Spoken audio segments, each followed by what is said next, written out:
स्थिति में जब सुधार हुआ था तो दिल्ली सरकार ने केंद्र सरकार के निर्देशों को मद्देनजर रखते हुए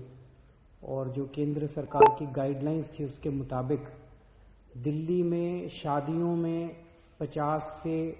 बढ़ा के 200 तक की संख्या अलाउ की थी कि 200 तक लोगों के शामिल होना अलाउ किया गया था। उस ऑर्डर को विड्रॉ करने के लिए आज निर्णय लिया गया है कि 200 से वापस 50 लोगों को, शादियों में केवल 200 से 50 लोग अलाउड होंगे और ये निर्णय मैंने एलजी साहब की अप्रूवल के लिए अभी सुबह सुबह भेजा है। मैं उम्मीद करता हूं कि उनकी जल्दी अप्रूवल आ जाएगी। दूसरा, हमने देखा कि कुछ बाजारों में दिवाली के समय काफी ज्यादा ना तो लोग मास्क पहन रहे थे, ना सोशल डिस्टेंसिंग कर रहे थे, जिसकी वजह से कोरोना बहुत ज्यादा फैला। तो एक प्रस्ताव केंद्र सरकार को भेजा जा रहा है कि केंद्र सरकार ने पिछली बार जो गाइडलाइंस जारी किए थे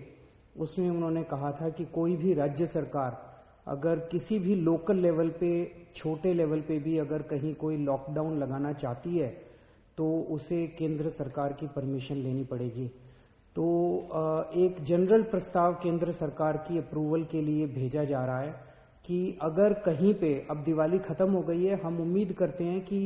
बाजारों के अंदर जो इतनी ज्यादा भीड़ थी वो भीड़ कम हो जाएगी और हमें जरूरत नहीं पड़ेगी। लेकिन अगर जरूरत पड़े और सारी कोशिशों के बावजूद भी अगर किसी बाजार में हम देखते हैं कि सोशल डिस्टेंसिंग और मास्क का पालन नहीं किया जा रहा और वो एरिया एक तरह से लोकल कोरोना हॉटस्पॉट बन सकता है, तो वहां पे बाजार को कुछ दिनों के लिए एहतियात के तौर पे बंद करने की इजाजत दिल्ली सरकार को दी जाए। ऐसा प्रस्ताव अभी केंद्र सरकार को भेजा जा रहा है। इसके लिए भी मैंने एलजी साहब की परमिशन के लिए अभी लिख दिया है। हम सब लोग, आप देख रहे हैं कि किस तरह से सारी सरकारें मिलके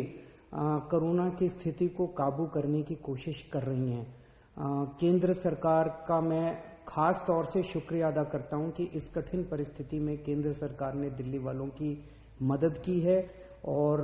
सबसे बड़ी मदद है कि जो उन्होंने 750 आईसीयू बेड्स और जल्द से जल्द बढ़ाने का उन्होंने आश्वासन दिया है। इससे सबसे ज्यादा हमें लाभ होगा, क्योंकि इस वक्त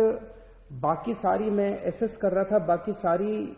बेड्स अभी हैं, सफिशिएंट हैं। कुछ अस्पतालों में, जो सबसे बड़े बड़े प्राइवेट अस्पताल हैं, उन अस्पतालों को छोड़ दे तो अन्य कई सारे सरकारी अस्पतालों में भी हैं और कई सारे प्राइवेट अस्पतालों में भी बेड्स की स्थिति ठीक ठाक है। लेकिन आईसीयू बेड्स कम होते जा रहे थे, आईसीयू बेड्स की संख्या लगातार कम होती जा रही थी और मैं इसके लिए केंद्र सरकार ने आगे बढ़ के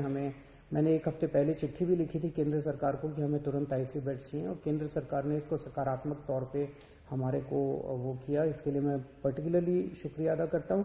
इस वक्त सारी सरकारें, केंद्र सरकार, दिल्ली सरकार, सारी एजेंसीज, डीआरडीओ, आईसीएमआर, सब एम्स वगैरह, सब लोग मिलके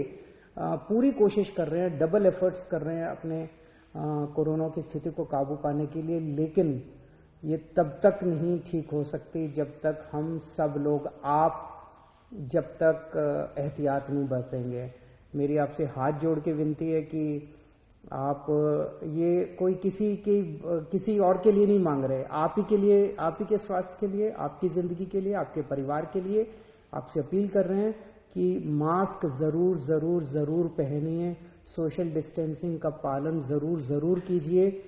कई लोगों को लगता है मुझे तो नहीं होगा, पड़ोसी को हुआ मुझे नहीं होगा। ये किसी को नहीं देखता कोरोना, ना गरीब को देखता, ना अमीर को देखता, ना इसको देखता, ना उसको देखता। किसी को भी कभी भी हो सकता है